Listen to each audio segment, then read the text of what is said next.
La légende de Slenderman. Un jour, un mème est né sur le web et son nom est Slenderman, créature à visage blanc et au corps très long. Cette créature kidnappe différentes personnes pour des raisons encore inconnues. Certaines pastas sont basées sur cette chose. Il y a eu des jeux, des morceaux de musique, des poupées, beaucoup de goodies sur un monstre. Mais une question reste en suspense. D'où vient Slenderman? Car cette créature, si on en croit les creepypastas, sur lui serait un enfant possédé par le mal. Mais l'histoire véridique est très étrange et remplie de zones d'ombre. Slenderman aurait en fait été une vraie personne, totalement normale, comme vous et moi. Un Américain, d'après les dires, il avait 29 ans l'année de sa mort. C'était un homme grand ayant subi un accident qui l'avait défiguré dans sa tendre enfance. Il avait passé de nombreuses années à subir les moqueries de ses camarades.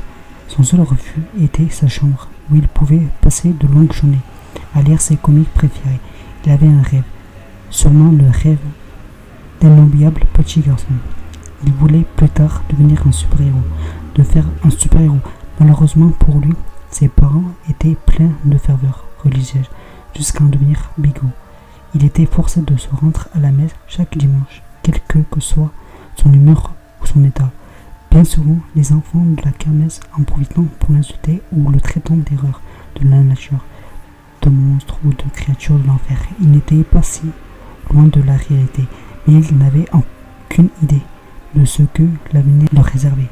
Voilà donc que notre Slenderman se mit à avouer une haine profonde envers ses enfants. Se reposant sur ses bandes dessinées, il essayait de dessiner son propre costume, en voulant le costume de son père, un espèce de smoking noir et blanc, auquel il adjoint une cravate rouge. Il s'imagina nombre d'aventures dans sa chambre, où il aidait Superman et d'autres super-héros à vaincre le crime. Si seulement il avait su. C'est pourtant une belle journée qui commença. Une de ces magnifiques journées d'été que chacun apprécie. Il avait décidé d'inaugurer le vélo que ses parents lui avaient offert pour son anniversaire. En cours de balade, il tomba malencontreusement sur la bande qu'il détestait. 3 gamins qui lui voulaient une haine profonde. Ces gamins ne se firent pas prier pour faire renverser notre homme, lui briser son vélo et le jeter dans l'étang à côté avant de prendre la fuite. Slenderman a alors fait sa plus grande erreur ou sa plus grande réussite, chacun à son point de vue. Il a commencé à pleurer et à renier Dieu. Il a renié chaque passerelle d'humanité qui lui restait. Il a insulté la religion et ses auxiliaires. Il en voulut au monde entier.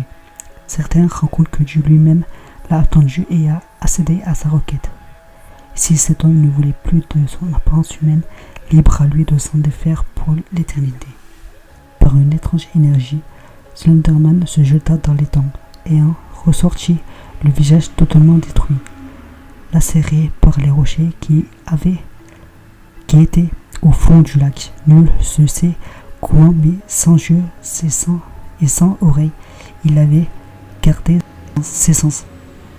Et il jura de se venger de chaque enfant qui critique le physique des autres, quel qu'il soit. C'est ainsi que naquit Slenderman, un homme réuni par les siens et par Dieu, que autrefois a juré de punir chaque enfant qui ne respectait pas les autres. La seule trace de ces enfants, les petits dessins que Slenderman laisse volontairement dans ces endroits sombres et effrayants, que certaines âmes courageuses vont chercher au prix de leur vie. Et vous serez prêts à risquer le vôtre pour marcher sur les pas de cet homme maudit? Voilà, c'est la fin de cette creepypasta. Si vous avez plu, n'hésitez pas à liker, à partager, à vous abonner pour d'autres creepypasta.